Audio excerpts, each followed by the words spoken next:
अस्सलाम वालेकुम। जागा लाहौर में आप सबको वेलकम। मैं हुई रबनाज। उम्मीद है आप सब खैरियत से होंगे। और आज यकम मई है और दुनिया भर में आलमी यौम मज़दूर मनाया जा रहा है। हम भी मज़दूर हैं तो आपकी तरफ से मुझे भी सलाम। मज़दूरों की कोशिश पर हम आगे इस मौजू पर तफसील से बात भी करेंगे, लेकिन अभी हम प्रोग्राम का आगाज़ आज की अच्छी बात से करेंगे।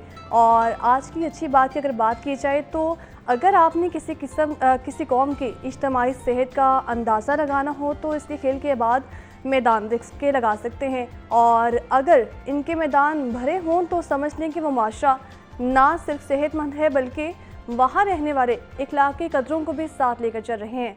और लेकिन क्या करेंगे मोबाइल फ़ोन के इस दौर में, मोबाइल फ़ोन मसरूफियात के इस दौर में सबसे ग्राउंड में जाने का वक्त ही छीन लिया है। और अब दरअसल वक्त ही तो नहीं होता। और फिर दूसरी तरफ अगर बात की जाए, हम सब हर वक्त खेल के मैदान में खुश भी नहीं रहते। और इसका हल है कि घरों में रहकर अच्छी इंडोर गेम्स में शरीक हों। और जहाँ पर हम लोग इंडोर गेम्स की बात करें, वहाँ इंडोर गेम्स में मोबाइल और कंप्यूटर पर खेली जाने वाली गेम्स बिल्कुल भी शामिल नहीं हैं। इंडोर गेम्स में लूडो, शतरंज, कैरम बोर्ड और इस जैसी दूसरे गेम शामिल हैं और जिनको आप अपने दोस्तों और घर वालों के हमरा खेल सकते हैं। लेकिन इन गेम्स में अगर आप बैडमिंटन को शामिल कर लें तो ये सोने पर भी सुहागा होगा। और इसी तरह अगर बात कर ली जाए बैडमिंटन की, तो बैडमिंटन आपको ना सिर्फ जिस्मानी तौर पर फिट रखती है बल्कि आप इसको घर के अंदर भी खेल सकते हैं। दरअसल इंडोर गेम्स आपकी ज़हनी सलाहियत को बेहतर बनाने में बहुत ही मददगार साबित होती हैं। और इंडोर गेम्स आपको जहां एक्टिव रखती है वहीं मुख्तलिफ बीमारियों से भी बचाती है। अगर आप अपने बच्चों के साथ खुद इन खेलों में शरीक होंगे तो उनके अंदर एतमाद पैदा होगा और घर में एक दूसरे के लिए मोहब्बत पैदा होगी। और वैसे भी इन खेलों में हमें वक्त के गुजरने का भी इल्म ही नहीं होता। हमने कब खेलना है, शुरू कब करना है और कब हमारी सारी टेंशन दूर हो गई हैं। तो आज का ये एक अच्छा मैसेज है। और घर में भी इंडोर गेम्स का बंदोबस्त करें और इनमें भी ख़ुद शरीक हों और बच्चों को भी खेलों की तरफ जो है वो राग़िब करें, ताकि वो मोबाइल फ़ोन का जो बढ़ता इस्तेमाल है, मोबाइल की जान छोड़कर चंद लम्हे जो हैं आपके साथ भी गुजारें और हम सब में एहसास और रिश्ता भी बाकी रहे। अभी प्रोग्राम में आगे बढ़ते हैं अपने सेगमेंट की तरफ और बात करते हैं खाने पीने के हवाले से। तो खाना पीना ना सिर्फ इंसान की पसंदीदा और मरगूब सरगर्मियों में शामिल है बल्कि ये हमारी बुनियादी ज़रूरियात भी हैं।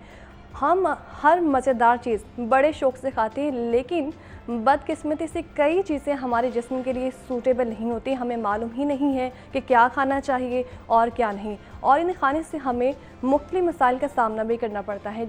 इसकी जहाँ दीगर वजूहात हो सकती हैं, एक अहम वजह एलर्जी भी है।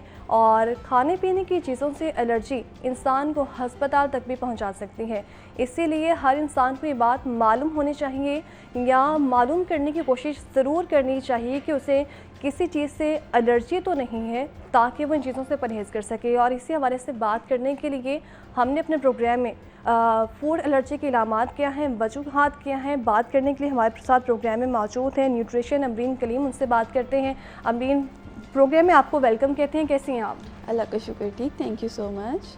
अच्छा अमरीन, चूँकि हम आज खाने पीने की बात कर रहे हैं और ख़ास तौर पर इंसानी खुराक की बात कर दी जाए तो सबकी बॉडी के मुताबिक जो है वो खुराक होती है। तो अगर हम बात करें पसंदीदा ग़िज़ाओं की, तो हम खा तो लेते हैं लेकिन हमें मालूम ही नहीं होता कि हम खा रहे हैं हमारी बॉडी के लिए सूटेबल भी है कि नहीं। फूड एलर्जीज़ जो है ना वो बहुत कॉमन सी चीज़ है। फूड एलर्जीज़ होती क्यों है? हमारा ऑटो इम्यून रिस्पॉन्स होता है जिसमें हमारा जो सेल्फ डिफेंस मैकेनिज़्म है बॉडी का, कि हमारी बॉडी में किसी भी किस्म का एंटीजन हमें ट्रिगर कर रहा है तो हमारा सेल्फ डिफेंस मैकेनिज़्म क्या करता है, बैक्टीरिया से, वायरसेस से और इसके अलावा एंटीजन्स वगैरह से फ़ाइट करता है ताकि हमारी ओवरऑल बॉडी जो है वो प्रॉपरली वर्क कर सके। अब ऑटो इम्यून में क्या होता है कि हमारा जो सेल्फ डिफेंस मैकेनिज़्म है ना वही हमें नुकसान पहुँचा रहा होता है। So food allergy is also an auto immune disease जो कि हम खाते हैं हमारी रेगुलर बेसिस पे नशोनुमा के लिए, बॉडी की ग्रोथ के लिए, डेवलपमेंट के लिए बहुत ज़्यादा ज़रूरी होती है, लेकिन वो समहाउ ट्रिगर कर जाती है। अब वो ट्रिगर क्यों करती है? इसके बहुत सारे कॉजेज़ हो सकते हैं, जेनेटिक कॉजेज़ हो सकते हैं, एनवायरमेंटल कॉजेज़ हो सकते हैं। तो ये सारी चीज़ें हमें जो है अपनी डेली रूटीन में देखनी चाहिए कि हमें कौन सी चीज़ ट्रिगर कर रही है और कौन सी नहीं। बिल्कुल ऐसा ही है, कौन सी जो है वो खुराक आनी चाहिए, कौन सी नहीं। बिल्कुल। लेकिन फूड एलर्जी की हम बात करें, इसकी इलामात क्या होती हैं, वजूहात क्या होती हैं, इसमें हमारी गलती है या हमारी बॉडी ऐसी होती है कि वो डाइजेस्ट नहीं कर पाती? बिल्कुल, अभी मैंने आपको बताया ऑटो इम्यून डिसीज़ है, इसका मतलब है कि आपकी कोई गलती नहीं है, बॉडी का अपना रिस्पॉन्स ही जो है ना वो म्यूटेट हो चुका है।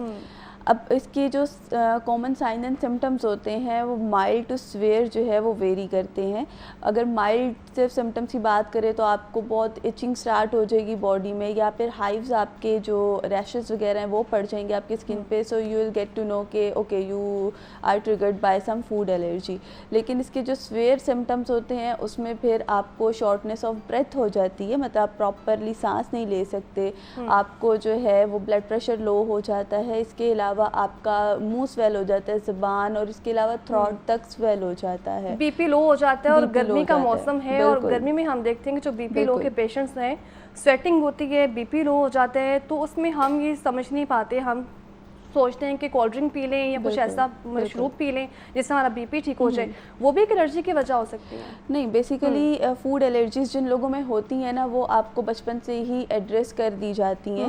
स्पेसिफिकली फूड इंटॉलरेंसेस और एलर्जीज में डिफरेंस होता है। फूड इंटॉलरेंसेस के साथ आप ज़िंदा रह सकते हैं, अपना एक हेल्दी लाइफस्टाइल मेंटेन कर सकते हैं। Food allergies are somehow lethal, वो लाइफ थ्रेटनिंग हो सकती हैं, तो उसको जो है ना आपको एड्रेस करना पड़ता है। आपको बचपन से पता होता है। For example a lot of people have coeliac disease जो कि वीट एलर्जी होती है, बहुत सारे लोगों को मिल्क एलर्जी होती है जिसको हम लोग लैक्टोसीमिया बोलते हैं, वो मिल्क या डेयरी प्रोडक्ट की कंजम्पशन नहीं कर सकते।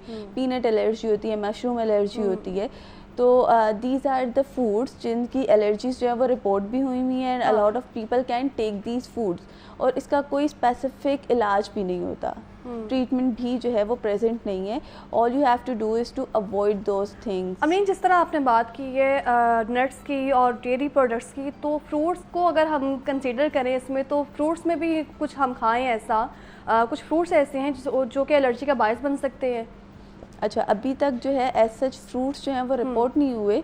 नट्स वगैरह जो है वो रिपोर्ट्स में शामिल हैं कि नट्स वगैरह खाने की वजह से आपको फूड एलर्जीज हो सकती हैं, लेकिन फ्रूट से एज सच एलर्जीज जो हैं वो रिपोर्ट नहीं हुई। लेकिन सीजनल जो हमारे ट्रिगर्स होते हैं, जो हम लोग फ्रूट्स वगैरह खाते हैं या वेजिटेबल्स कंज्यूम करते हैं, तो जो हमारे सीजनल ट्रिगर्स हैं वो इवेंचुअली हमें इफ़ेक्ट कर जाते हैं और हमें जो है डिफरेंट किस्म की फूड एलर्जीज़ वगैरह जो है वो देखने को मिलती हैं।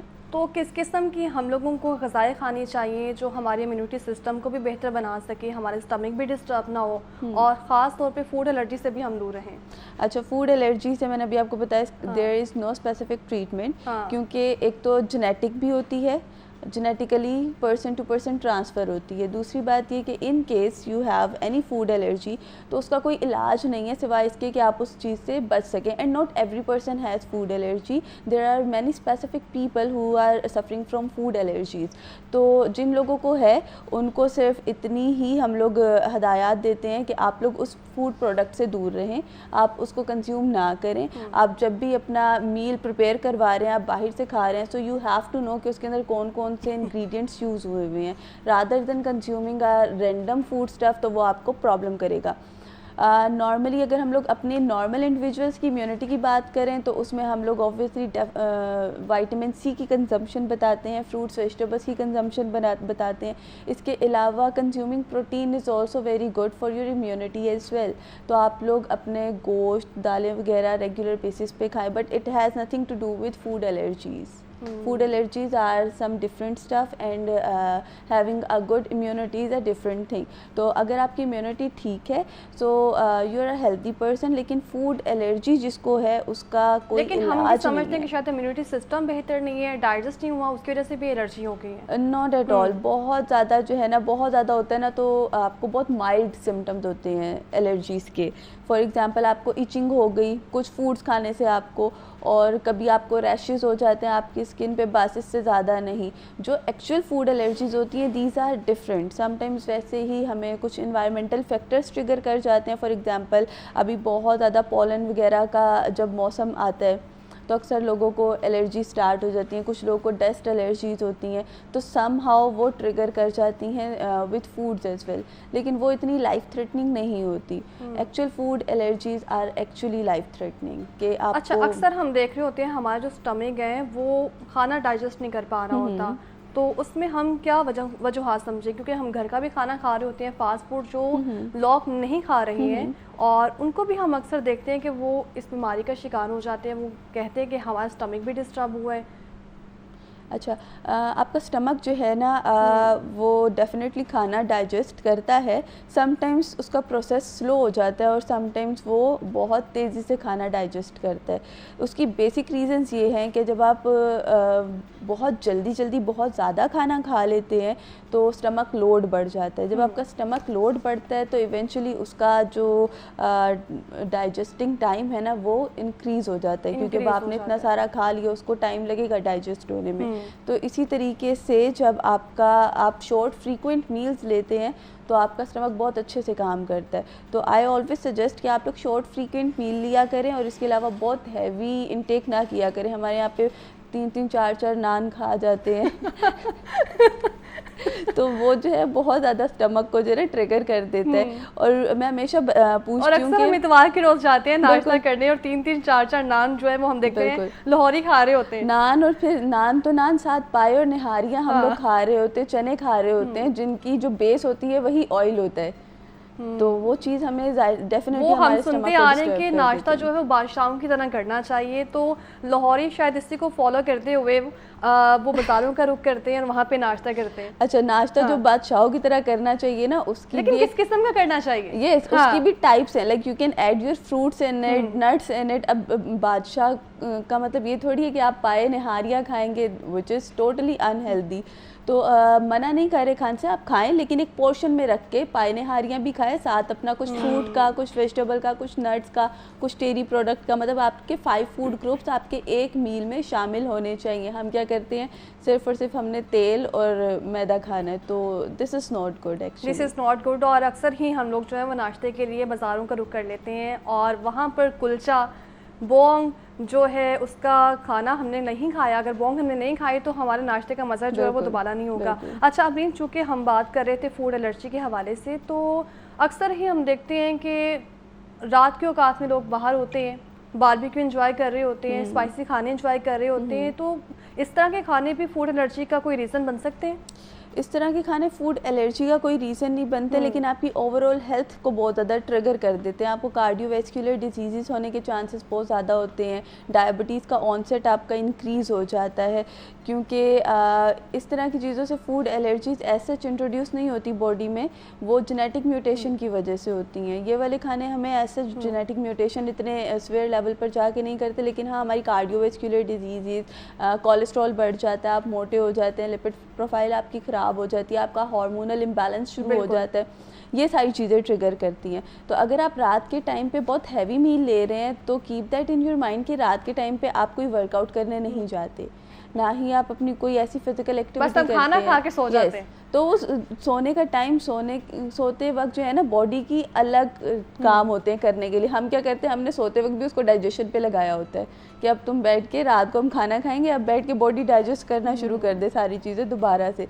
सुबह उठते हैं, अक्सर आपने देखा होगा कि अगर आप रात को हैवी मील खा के सोते हैं ना, सुबह तक आपको भूख नहीं लग रही होती नॉर्मली 8 आवर्स 9 आवर्स की फास्टिंग के बाद भी। उसका रीज़न ये होता है कि एक तो आपकी बॉडी ने वर्कआउट कोई नहीं किया होता, आपके जो आपका जो ऑर्गन्स हैं उनको उसको डाइजेस्ट करने में, मेटाबोलाइज करने में पूरी रात लग गई है, और फिर आप बहुत ज़्यादा थके हुए भी होते हो क्योंकि आपका इंटरनल ऑर्गन ही बहुत ज़्यादा थक चुका होता है, सारी रात उसने काम किया होता है। फिजिकल एक्टिविटी का फ़ायदा ये होता है दिन में आप हैवी मील्स ले सकते हैं, उसका फ़ायदा लेकिन रात में नहीं। हाँ, क्योंकि आप चलते फिरते रहते हैं ना, बॉडी काम करती रहती है, तो जितना आप इनपुट डालते हैं वो आउटपुट उसका जो है ना उस तरीके से बैलेंस हो जाता है। रात के टाइम पे वो काम होता नहीं है। बिल्कुल ऐसा ही है। अमीन, आपने डेयरी प्रोडक्ट्स की भी रीज़न बताई है, इसके के अलावा नट्स भी बताए हैं, तो अक्सर हम देखते हैं कि सुबह के नाश्ते में अंडे हमारे लिए बहुत ज़रूरी हैं। हम खाते हैं लेकिन ये भूल जाते हैं कि उसको फ्राई करके खाना है, बॉईल करके खाना है। किस तरह से खाया जा सकता है? आमलेट बना के जो हम लोग खाते हैं, तो किस तरह से बेहतरीन तरीका कौन सा है कि हमें जो है वो एलर्जी भी ना हो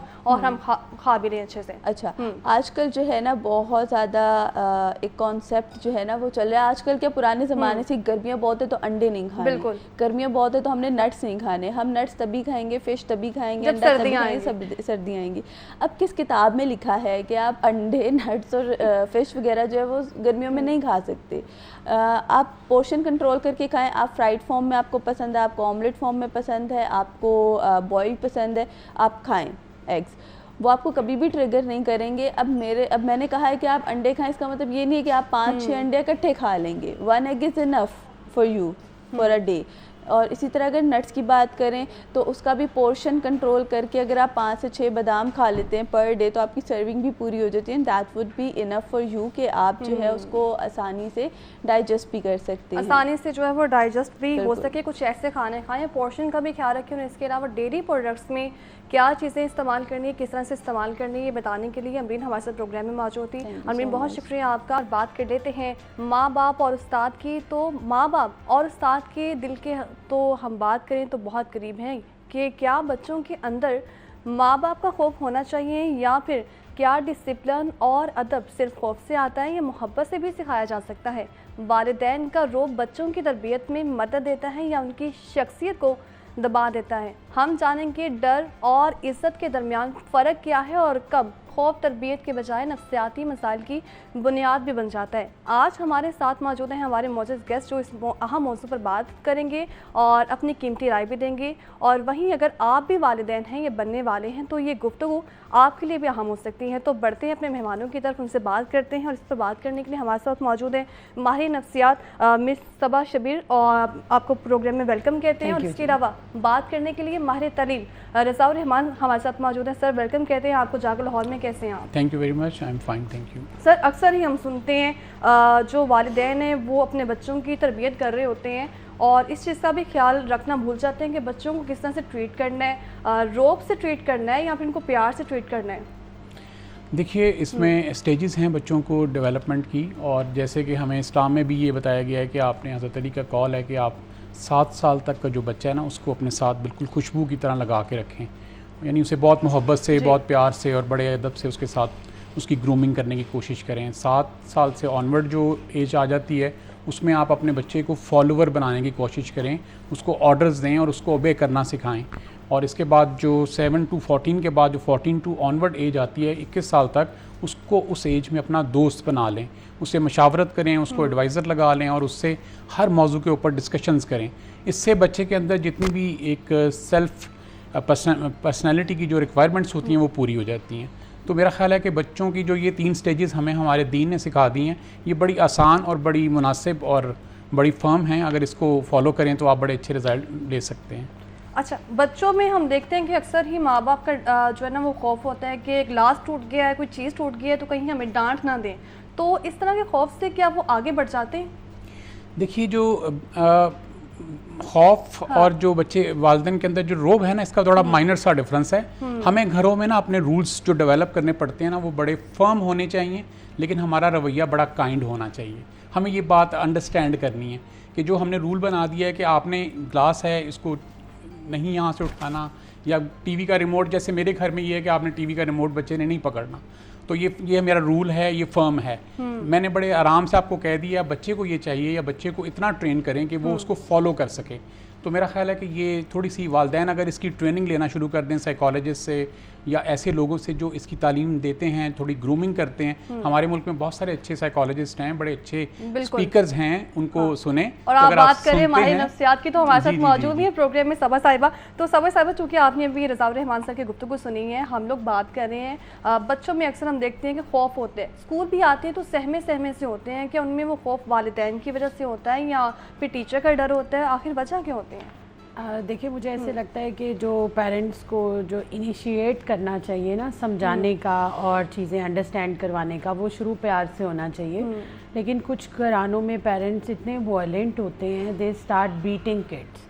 मतलब छोटी सी बात, जैसे सपोज उन्होंने मिसाल दी है कि हमारे घर का एक रूल है कि रिमोट बच्चे के हाथ में नहीं आएगा टीवी नहीं का। आएगा। तो अगर बच्चे ने पकड़ लिया तो मेरा ख्याल है आप उसको रिमाइंडर दें कि बेटे आपको बताया था ये ऐसा नहीं होगा, और 1 2 3 टाइम्स रिमाइंडर दे। वो आपका एज ग्रुप नहीं है जो आपकी बात को फ़ौरन पिक करेगा, फ़ौरन अंडरस्टैंड करेगा। तो मुझे लगता है जो पेरेंट्स अंडरस्टैंड नहीं करते, स्पेस नहीं देते, वहाँ से बच्चे जो हैं वो, आप देखते होंगे इस तरह के बच्चे बाहर भी एग्रेसिव होते हैं, वो बिहेवियरल प्रॉब्लम्स का शिकार होते हैं। अक्सर पेरेंट्स कहते हैं कि हमारे बच्चे बहुत ज़िद्दी हैं, बात नहीं सुनते, बात नहीं मानते। तो ये क्यों है? क्योंकि पेरेंट्स ने इस तरह का बिहेवियर उनमें किया है और वो उसके बाद स्टार्ट हो गए हैं। आपने जहाँ तक बात की कि बच्चों की ट्रेनिंग हम कैसे करें, कैसे कर सकते मतलब हैं? हाँ। खौफ आ जाता है, हम सख्ती करते हैं तो खौफ आ जाता है, तो क्या करें? देखिए मुझे ऐसे लगता है कि आप बच्चों को बच्चे के लेवल पर ट्रीट करें। अगर आपके 2 बच्चे हैं तो ज़रूरी नहीं दोनों का मेंटल अंडरस्टैंडिंग लेवल सेम हो। अक्सर हम कहते हैं कि ये समझ जाता है और ये नहीं समझता। क्यों नहीं समझता? क्योंकि शायद वो, आप जब उससे बात करते हैं वो बहुत सेंसिटिव है, वो आपकी बात को पिक करते करते थोड़ा सा आपको वायलेंट कंसिडर करके वो अपने लॉस्ट हो जाता है कहीं कि हाय मुझे अभी मार पड़ेगी या कुछ होगा। आप देखिए अगर हम भी अपने बैक बचपन में जाएं तो अक्सर औकात ऐसा होता था जब हमारे पेरेंट्स हमें प्यार से जो चीज़ गाइड करते थे ना, हमारी गलती पे भी वो हमें ज़्यादा अच्छी समझ आती थी, और जो चीज़ हमें मार पीट कर बताई जाती थी उस पे हम मिस्टेक करते हैं।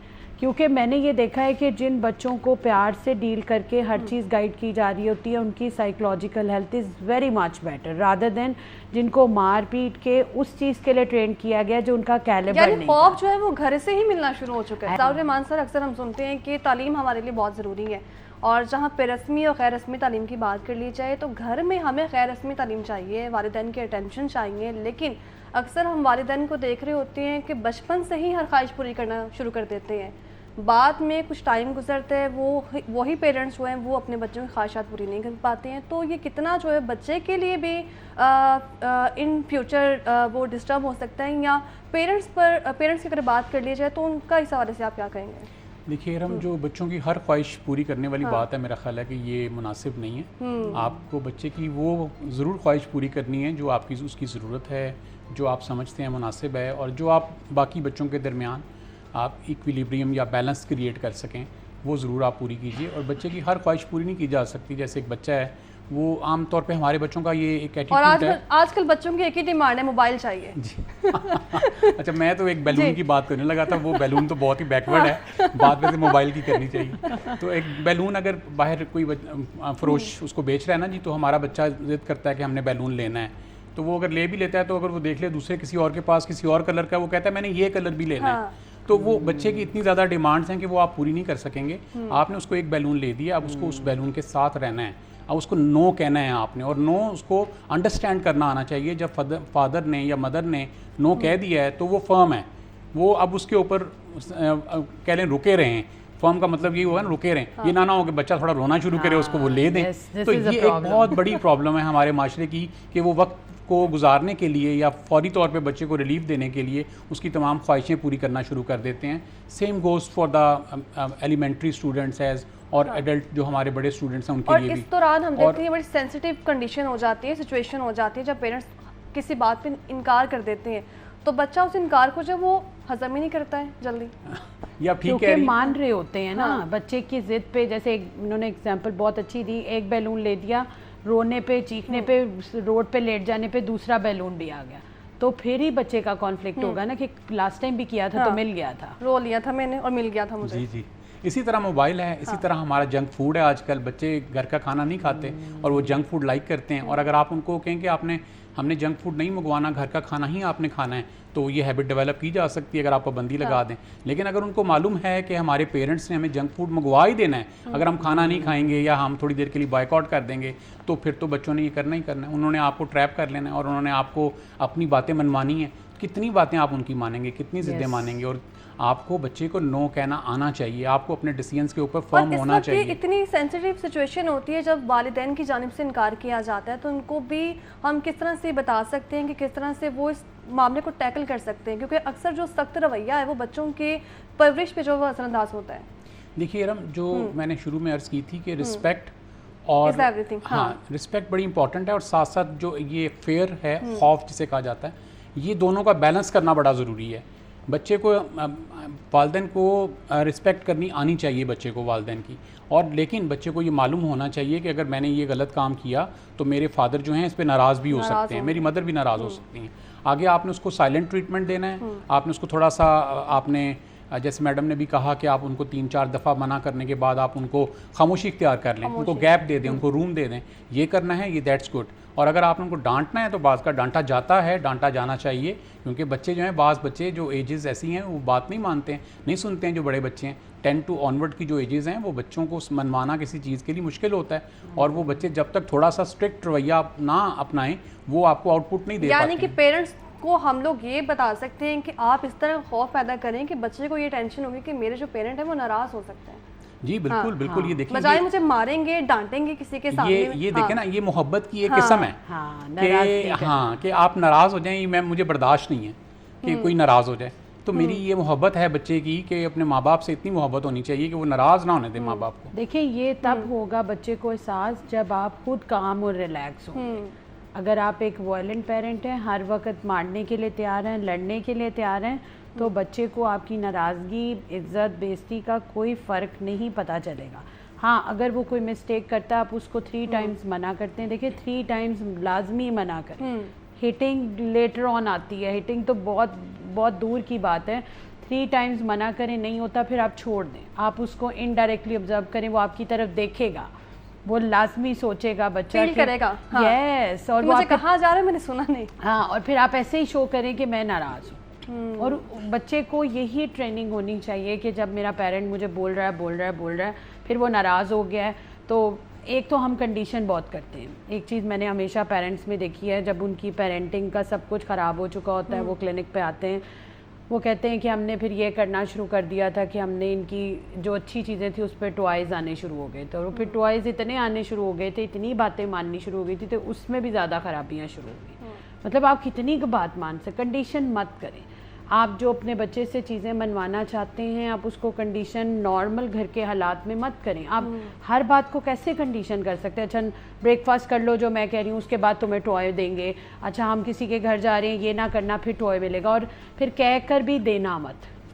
2 चीज़ें, एक तो बहुत देना और फिर कमिट करके, हाँ जी एग्जैक्टली। तो बच्चे को लगता है कि ये जो भी कह रहे हैं सब झूठ है, सारे वही से शायद बच्चा जो है झूठ बोलना में सीखता है। एब्सोल्युटली, बिल्कुल सही कह रहे हैं। डिट्रस्ट हो जाता है ना जी पेरेंट्स पे, वो डिट्रस्ट हो जाता है, और फिर वो आपकी बात को सीरियस नहीं लेता, और जब आपकी बात को सीरियस नहीं लेता तो वो उसके लिए तो फिर नॉर्मल बात है, वो माने या ना माने, वो उसको बिल्कुल उसके ऊपर वो कोई अपना रिएक्शन नहीं देगा। तो मेरा ख्याल है कि बच्चों को पहले, अगर आप चाहते हैं कि वो आपके ओबीडियंस रहें, डिसिप्लिन रहें, आपके डिसीजंस को फॉलो करें, आपकी जो बाउंड्रीज हैं उसके अंदर रहें, तो पहले आपको मियाँ बीवी को अपने घर का रवैया, अपना एटमॉस्फेयर ऐसा रखना है कि जो बच्चों के लिए लेसनेबल हो, बच्चे उसे सीखें और उनको मालूम हो कि हमारे घर के रूल्स इस तरह के हैं और हमने इनको फॉलो करना है। लेकिन आज के पेरेंट्स जो हैं वो इस बाउंड्री को क्रिएट कैसे करें, मैनेज कैसे करें? देखिए सबसे पहले अपने ऊपर काम करें, अपने ऊपर काम करें, अपनी सेल्फ पे काम करें, अपने आप को टाइम दें। हम लोग अपने आप को टाइम नहीं देते। आप देखिए मदर्स के क्या हालात है इस वक्त, दे वर्क और they don't work, they are always aggressive, they are always disturb, they are always tired.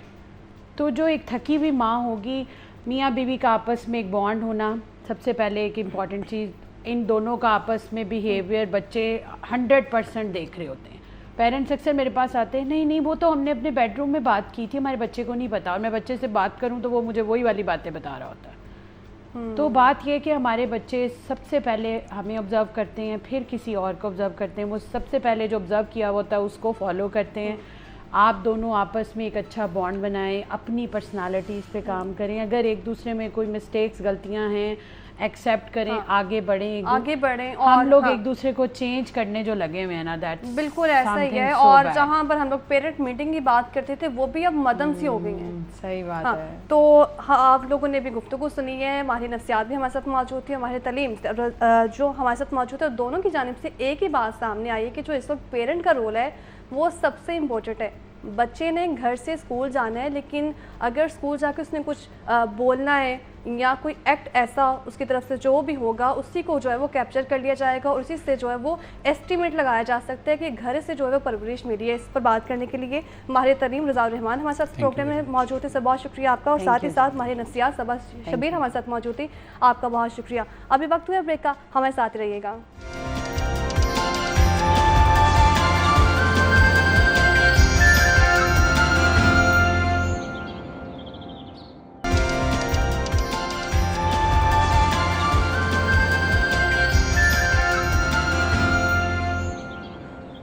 Welcome back programme में एक बार फिर से आपको खुशामदीद कहते हैं और बात कर लेते हैं आज के दिन के हवाले से। और आज के दिन की अगर बात कर ली जाए तो सुबह आगाज़ एक अच्छी बात से करना चाहिए, एक अच्छी एक्टिविटी के साथ करना चाहिए, वर्जिश के साथ करना चाहिए और अच्छी खुराक के साथ करना चाहिए। लेकिन पूरा दिन आपने काम भी करना है और काम करते करते आप बोर भी हो जाते हैं, लेकिन इस बोरियत को दूर करने के लिए कुछ इंटरटेनमेंट भी बहुत ज़रूरी है। और इसी हवाले से आज हम आपकी मुलाकात करवाएंगे जौहर अली ख़ान से, जो पाकिस्तान के मशहूर मौसीकार एम अशरफ के नवासे हैं और राशिद अली ख़ान के फ़र्जंद हैं जो सैक्सोफोन प्लेयर हैं।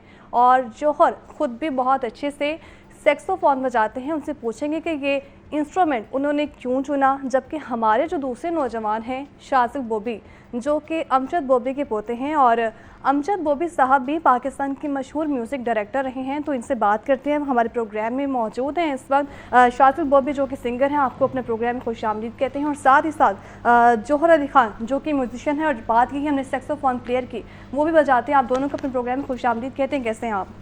सबसे पहले तो अस्सलाम वालेकुम, और मैं बहुत शुक्रगुजार हूँ लाहौर न्यूज़ चैनल का, आपने इनवाइट किया तो थैंक यू वेरी मच। तो अच्छा, चूँकि हम बात कर रहे हैं आज सारा दिन जैसे ही दिन का आगाज़ करते हैं एक अच्छी एक्टिविटी के साथ करते हैं, लेकिन उसके लिए एक अच्छा म्यूज़िक भी हमें चाहिए होता है अपने दिन को, कि वो दिन जो है हमारा बोर ना हो जाए। तो इस दिन को तो हम जो बोरियत ख़त्म करने के लिए म्यूज़िक तो सुनते ही हैं, लेकिन आजकल हम देख रहे हैं कि जो यंग नौजवान हैं, टैलेंटेड हैं और वो भी इसमें जो है वो इस फील्ड में आ रहे हैं। तो शाजिल बॉबी आपसे मैं जानना चाहूँगी किस तरह से आपने सोचा, कि बचपन से ही सोचा था कि इस फील्ड में जाना है, गाना सीखना है?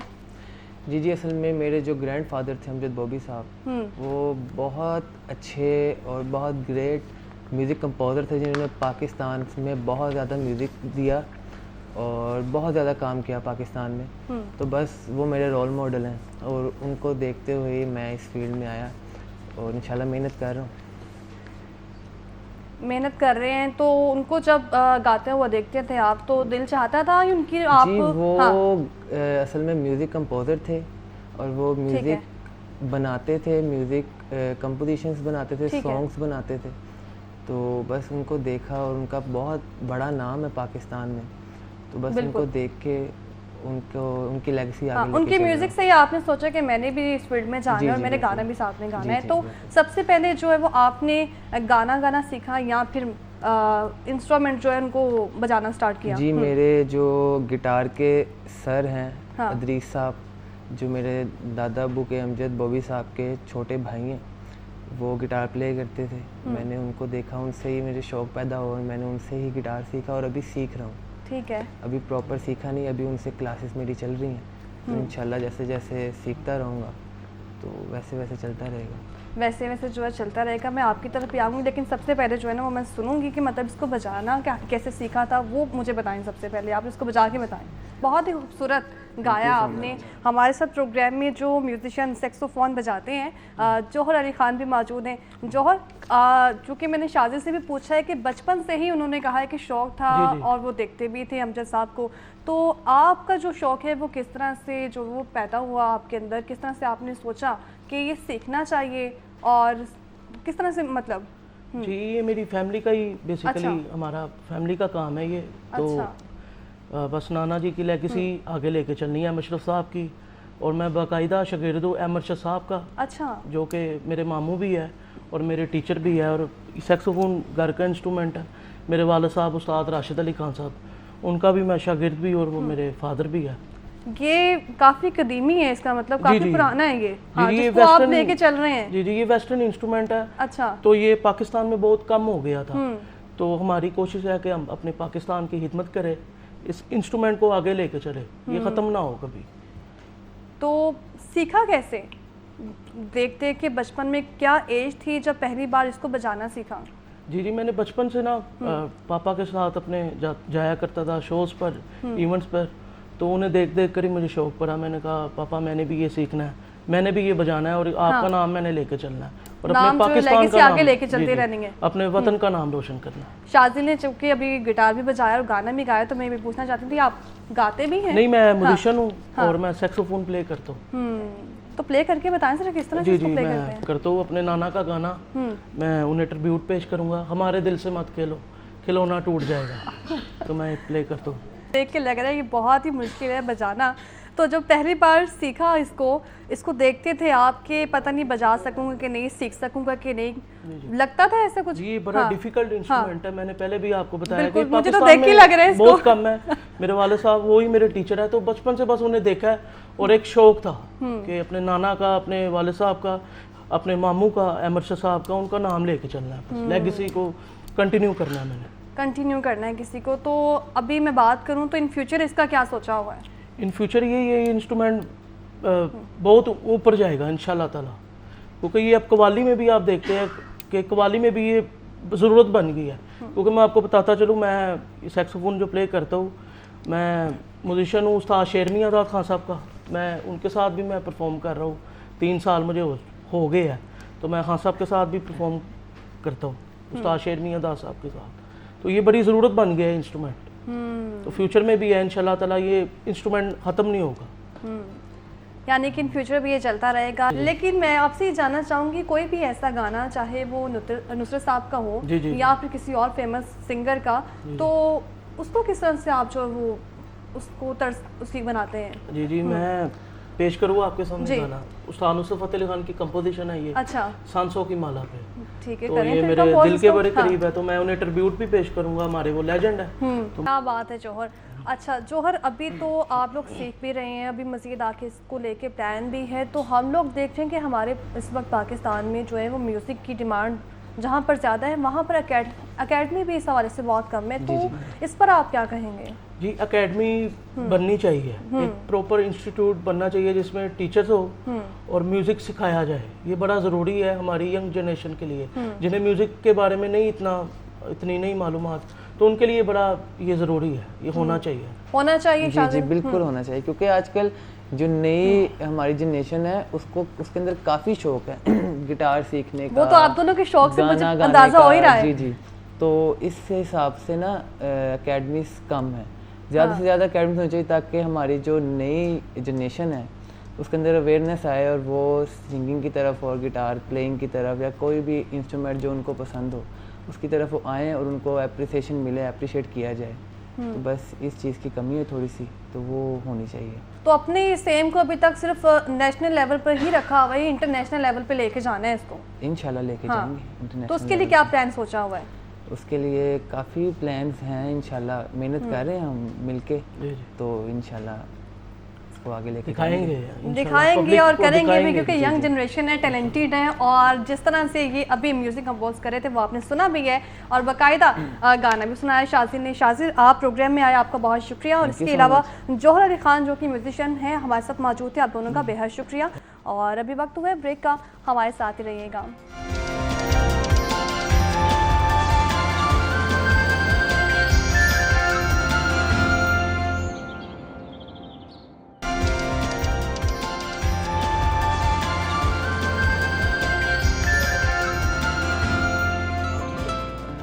Welcome back. ब्रेक से हम वापस आ चुके हैं और एक बार फिर से आप खुशामदीद कहते हैं। और इससे पहले हमारे साथ जो म्यूज़िक का जो तड़का है वो हमारे दिन में ना लगे, सारा दिन जो है वो बोरियत में गुजरता है। और वहीं अगर बात कर ली जाए लाहौर की, तो शहर लाहौर जहां पर आबादी के हवाले से भी एक बड़ा शहर है, वहां पर हम देखते हैं कि इसी क्राइम की रेशो में भी जो इजाफा होता चला आ रहा था, लेकिन हुकूमत पंजाब और ज़राई इंतज़ामिया की जानिब से जो है इसको भरपूर कोशिश की जा रही है कि कंट्रोल किया जाए। और इंडेक्स तो आपके साथ शेयर करेंगे। वहीं अगर बात कर ली जाए तो हम हमेशा ये ख़बरें सुनते हैं, देखते हैं कि लाहौर में क्राइम की शरह में जो है इजाफा तो हो रहा है, लेकिन क्राइम एंड सेफ्टी इंडेक्स 2025 में अपनी जारी करदा रिपोर्ट में लाहौर को ग्लोबल 249 शहरों में सबसे ज़्यादा महफूज करार दे दिया है, यानी कि इस वक्त जो शहर लाहौर है वो सबसे ज़्यादा महफूज शहर है। तो वहीं मुस्तनिद आर्मी एजेंसी नेम्बो की रिपोर्ट के मुताबिक लाहौर के क्राइम इंडेक्स में वासे कमी रिपोर्ट हुई है और रिपोर्ट के मुताबिक आर्मी क्राइम इंडेक्स में लाहौर का 37वां और महफूज शहरों में 63वां नंबर है, यानी कि लाहौर इस वक्त जो है वो सेफ़ है।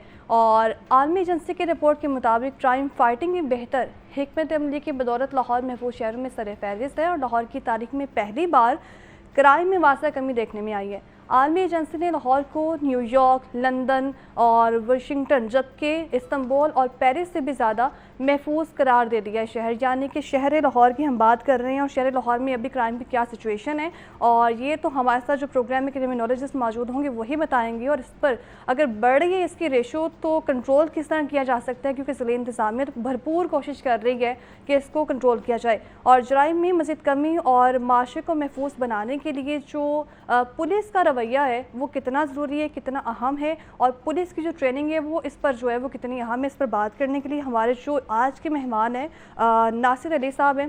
सर वेलकम कहते हैं आपको अपने प्रोग्राम में, क्रिमिनोलॉजिस्ट हैं। सर कैसे हैं आप? शुक्र जी। सर अक्सर ही हम सुन रहे हैं, आजकल तो वैसे ज़्यादा ही हम सुन रहे हैं कि शहर लाहौर इस वक्त जो है वो महफूज तरीन शहर बन चुका है। अकॉर्डिंग टू यू इस वक्त ऐसा है? देखें इसमें कुछ चीज़ें हैं जो समझनी बड़ी ज़रूरी हैं। एक तो ये जो क्राइम एंड सेफ्टी इंडेक्स नम्बियो की जो रिपोर्ट है, हाँ जी, ये ऑनलाइन डाटाबेस के ऊपर जो है वो मुहित होती है और ये रिपोर्ट इस तरह से मुरतब करते हैं कि number of crimes per year कितने रिपोर्ट हुए हैं। ठीक है, सबसे पहली चीज़ तो ये है।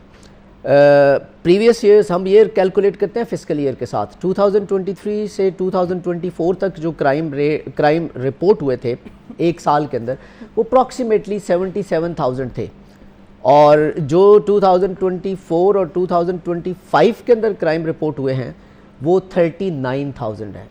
सो आप डिफरेंस चेक करें कि 50% जो क्राइम है वो आपके मुल्क के अंदर जो लाहौर के अंदर कम हुआ है। अब ये जो क्राइम लाहौर के अंदर 50% कम हुआ है तो इसकी थोड़ी सी आप पॉपुलेशन पे गौर करें। आपने अपने इंट्रोडक्शन के अंदर ये बताया कि न्यूयॉर्क, वाशिंगटन, दिल्ली, इस्तांबुल वगैरह उनसे जो है वो डेफिनेटली लाहौर को नम्बियो ने जो है वो ज़्यादा सेफ करार दिया। लाहौर की आबादी है अप्रॉक्सीमेटली 1.5 करोड़। बिल्कुल। अच्छा, अब 1.5 करोड़ आबादी के शहर के अंदर कितने क्राइम रिपोर्ट हुए हैं? ठीक है, हमारे यहाँ एक अलमिया ये है कि कुछ क्राइम्स हम सिर्फ क्राइम को समझते होते हैं, चोरी, डाका, मर्डर और समहाउ रेप। ढेर सारे क्राइम्स को हम जो है वो क्राइम समझते ही नहीं होते जो रिपोर्ट नहीं होते। रिपोर्ट ही नहीं तो हमारे यहाँ क्राइम जो रिपोर्टेड क्राइम के ऊपर जो डाटाबेस एस्टैब्लिश हुआ है वो रिपोर्टेड क्राइम के ऊपर हुआ है। तो एक चीज़ मैं आपको वाज़ह कर दूँ कि पंजाब लाहौर के अंदर नो डाउट इन इट कि बीइंग अ क्रिमिनोलॉजिस्ट, मैं एक रिसर्चर हूँ, मेरा काम है रिसर्च करना। मैं ऑब्जर्वेशन रखता हूँ, देखता हूँ, पढ़ता हूँ, पुलिस स्टेशंस जाता हूँ डेटा कलेक्ट करने के लिए।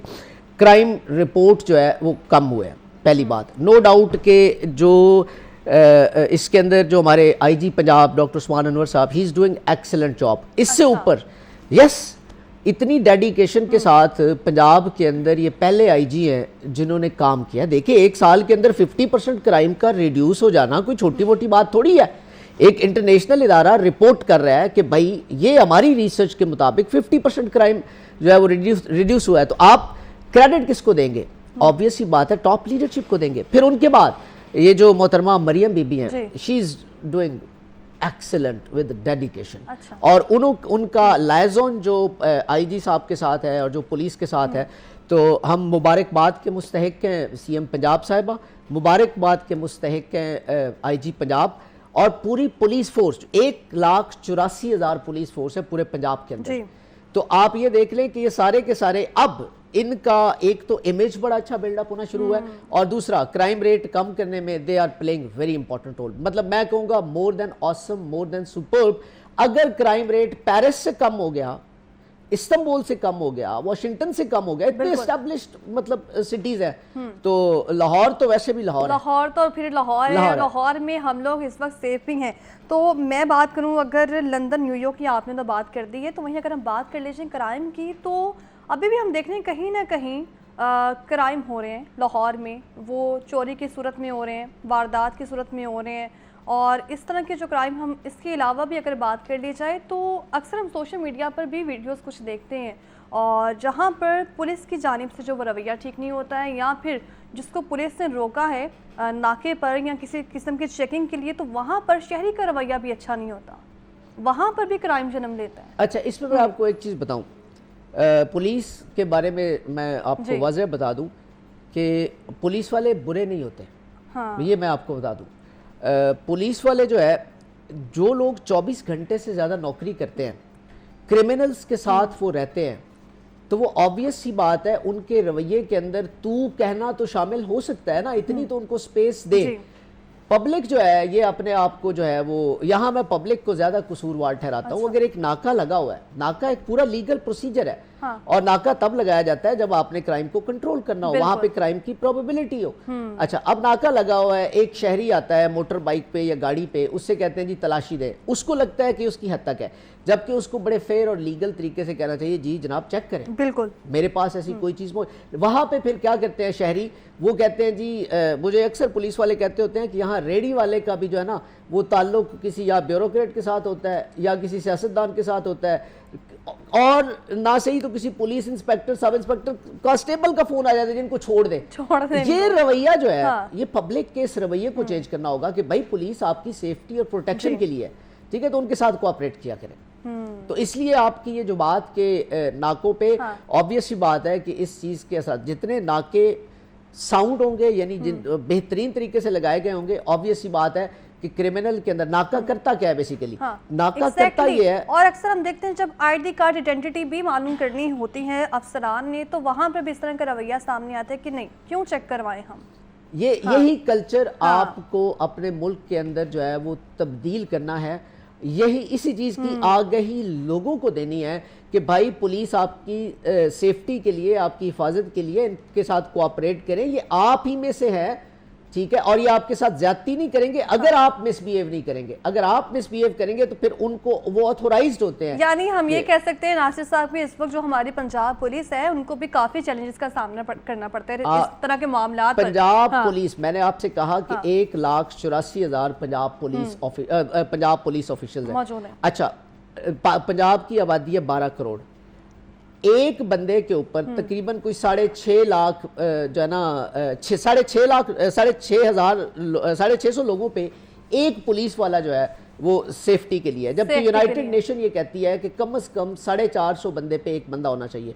200 के डिफरेंस के साथ आप चल रहे हैं, एक पुलिस वाला, वहां पे आप पुलिस को सारा ब्लेम करें तो ये तो बहुत गलत चीज है। पुलिस वाले, मैं आपको सही बता रहा हूँ, वो अक्सर कहते हैं पुलिस वालों बेचारों का गिला होता है कि हम लोग सारे लोग हमें गालियां भी देते हैं और हमसे ताल्लुक भी बनाना चाहते हैं। ये तो हमारा कल्चर है ना, मतलब ठीक है। तो उनको अगर आप ये ले, पुलिस वाले सारे, नो डाउट करप्शन होती है, ब्राइबरी होती है, ढेर सारी इस तरह की चीजें होती है, भाई ये रोकनी किसने है?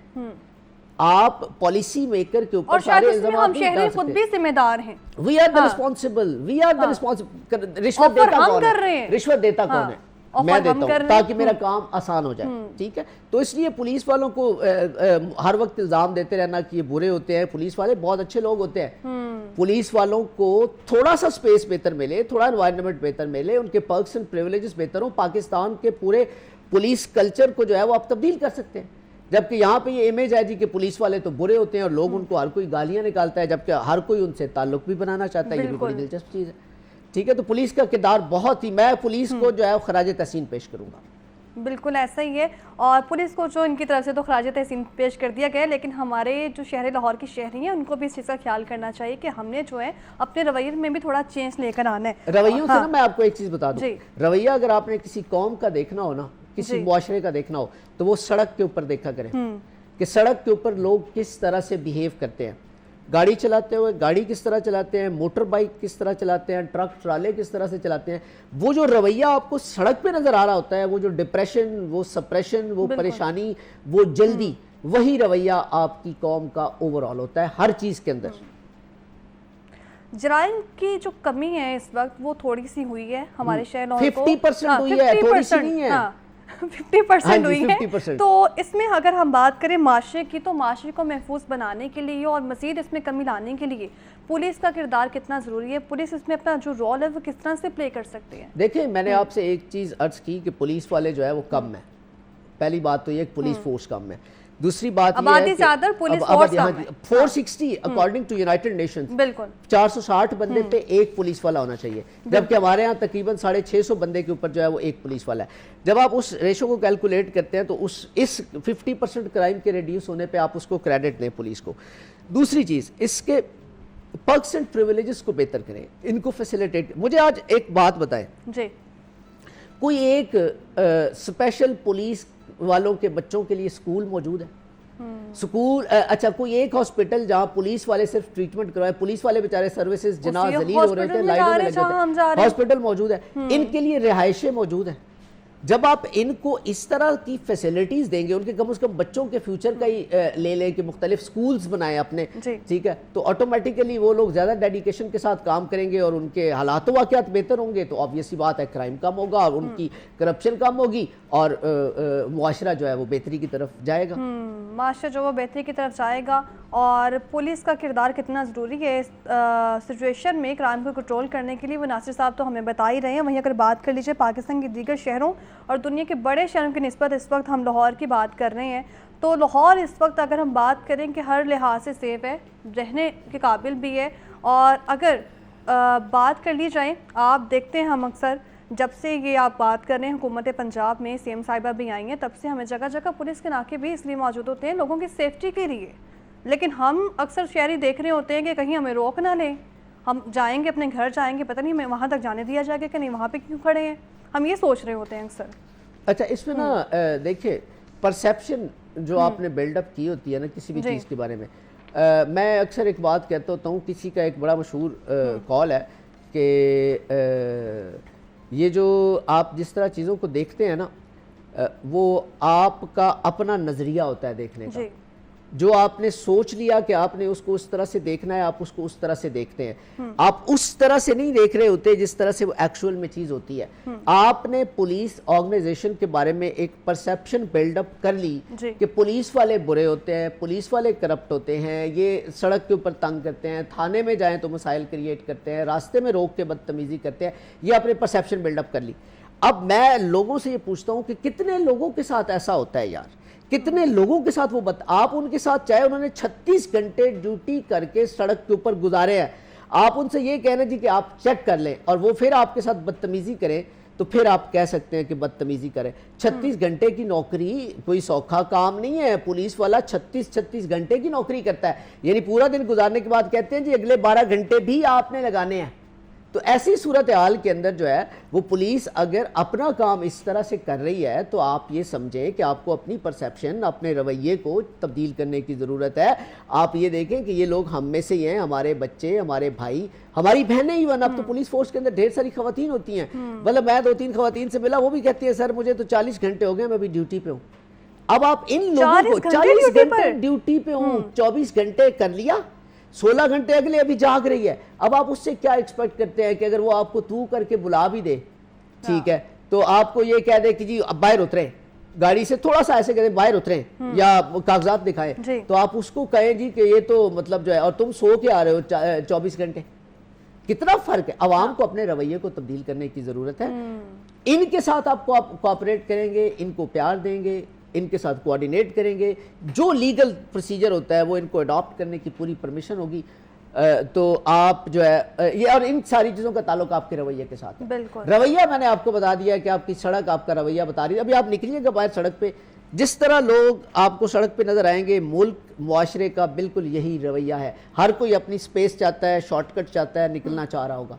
यही रवैया हमारे मुआशरे का है, जिसकी वजह से जो है वो ढेर सारी खराबियाँ मौजूद हैं। बिल्कुल ऐसा ही है। और लाहौर के बतौर शहर क्राइम इंडेक्स में जो कमी आई है, तो आप समझते हैं कि बेहतरी के जो असबाब हैं इस वक्त वो पंजाब पुलिस की वजह से ही हैं? मैंने आपको स्टार्ट में ये कहा कि I simply salute to IG Punjab doctor Usman Anwar sahab and a very dedicated lady, हमारी जो सीएम हैं मोहतरमा मरियम नवाज साहिबा, शी इज़ डूइंग। आप देखिए कौन सा सीएम जो है वो इतना लंबा 18 घंटे काम करता है। आईजी साहब खुद 18 घंटे काम करते हैं। भाई वो ये काम कर रहे हैं ऊपर टॉप लीडरशिप ये काम कर रही है तो उसके असरात नीचे जा रहे हैं ना। एक ऑर्डर डिक्टेट होता है सीएम से, आईजी से, और वो डिक्टेट होने के बाद वो ऑर्डर फ्लोट किया जाता है, तो तब एफिशिएंसी आती है, इफेक्टिवनेस आती है। अगर टॉप लीडरशिप ही सुस्त होगी तो एफिशिएंसी और इफेक्टिवनेस कैसे आएगी? और ये पाकिस्तान की हिस्ट्री में पहली दफ़ा हुआ है कि लाहौर जैसा शहर जो इतना बड़ा मेट्रोपॉलिटन सिटी है, तो उसका क्राइम रेट 50% रिड्यूस हुआ है, ठीक है, और दुनिया के शहरों के अंदर 37वें नंबर पे आया है। तो सिंपल सी बात है, आप क्रेडिट उन लोगों को दें जो इसके लिए वो दिन रात लगे हुए हैं। अच्छा नासिर साहब, आप एक क्रिमिनोलॉजिस्ट हैं, और क्रिमिनोलॉजिस्ट होने की हैसियत से अगर मैं बात करूं, हम शहर लाहौर की भी बात कर रहे हैं, शहर लाहौर की हदूद में है, दूसरे शहरों को विज़िट किया हुआ आपने, वहाँ की और यहाँ की मैं बात करूँ परफॉर्मेंस की या फिर डिस्टेंस की, तो कितना फ़र्क है क्राइम के हवाले से बाकी शहरों में? मैं अभी सरगोदा से ट्रैवल करके आया हूँ, आई बिलोंग टू सरगोदा। अच्छा, सरगोदा से? हाँ, सरगोदा बड़ा साफ सुथरा, हाँ जी, बड़ा साफ सुथरा हाँ। और बड़ा खूबसूरत शहर है। अभी ये जिन्होंने मुहिम शुरू की है ना, ये सफाई मुहिम और ढेर सारी चीज़ें, ये बड़ी बड़ी आला चीज़ें हैं। अच्छा। बिल्कुल साफ सुथरे शहर नजर आते हैं। दूसरे शहर चूँकि face is the index of the mind, अक्सर लोग कहते हैं कि जी सारी तवज्जो लाहौर पे दी जाती है, दूसरे शहरों पे नहीं दी जाती। आपके जितने डेलीगेशंस आते हैं, इंटरनेशनल डेलीगेशंस, जितनी आपकी सारी चीज़ें होती हैं, इवन दो सारा प्रोसीजर लाहौर से होता है क्योंकि कैपिटल है पंजाब का, तो लाहौर का खूबसूरत होना ज़रूरी है, लाहौर को ज़्यादा सेफ सिक्योर होना ज़रूरी है। बाकी शहर जो छोटे शहर हैं ना, वहाँ पे भी सेफ्टी, सिक्योरिटी और प्रोटेक्शन काफ़ी हद तक बेहतर हो चुकी है। अगर आपको ये लगता है ना लाहौर मेट्रोपॉलिटन सिटी, मतलब सारा अमीर तबका तो इधर ही रहता है, जो अगर कोई सरगोदे का रिच आदमी भी है, जो बाकी शहरों से ताल्लुक रखते हैं, हाँ जी, वो भी इधर, तो इसका मतलब ये चीज़ है कि बाकी शहर भी बहुत अच्छे हैं हर लिहाज से, वहाँ पे भी ये चीज़ हो रही है। लेकिन चूंकि नंबियों ने डाटा कलेक्ट करते हैं ये सिटी का, इन्होंने लाहौर का डाटा जो है इसको हाईलाइट किया क्योंकि पाकिस्तान का प्रोमिनेंट सिटी लाहौर, कराची ही है और इस्लामाबाद है, तो इन्होंने डाटा उसका लिया। अदरवाइज अगर आप बाकी शहरों का भी डाटा लें, you will come to know कि पाकिस्तान, पंजाब के अंदर बहुत बेहतरी आनी शुरू हो गई। पंजाब के अंदर बेहतरी आनी शुरू हो चुकी है, 50% जो है वो ये कह रहे हैं 50% बेहतरी आई है, और अभी हम देखेंगे कि 100% पे भी पहुंचेंगे, और शायद इसी साल पहुंच जाएंगे, अगले साल में पहुंचेंगे, लेकिन पहुंचेंगे जरूर, ये आप दावा कर रहे हैं? नहीं, मैं ये दावा नहीं कर रहा। फिर 100% दुनिया में कुछ भी नहीं होता, एवरीथिंग इज रिलेटिव। दुनिया में कभी भी क्राइम को आप जीरो नहीं कर सकते, ये रहेगा, लेकिन we are towards the betterment, रहेगा, लेकिन इसमें जो कमी है वो आ रही है और मज़ीद कमी इसमें आ सकती है। क्रिमिनोलॉजिस्ट नासिर अली साहब हमारे साथ मौजूद थे, जाकर लाहौर में आए, आपका बहुत शुक्रिया सर। तो फिलहाल मुझे दीजिए इजाज़त, अल्लाह हाफ़िज़।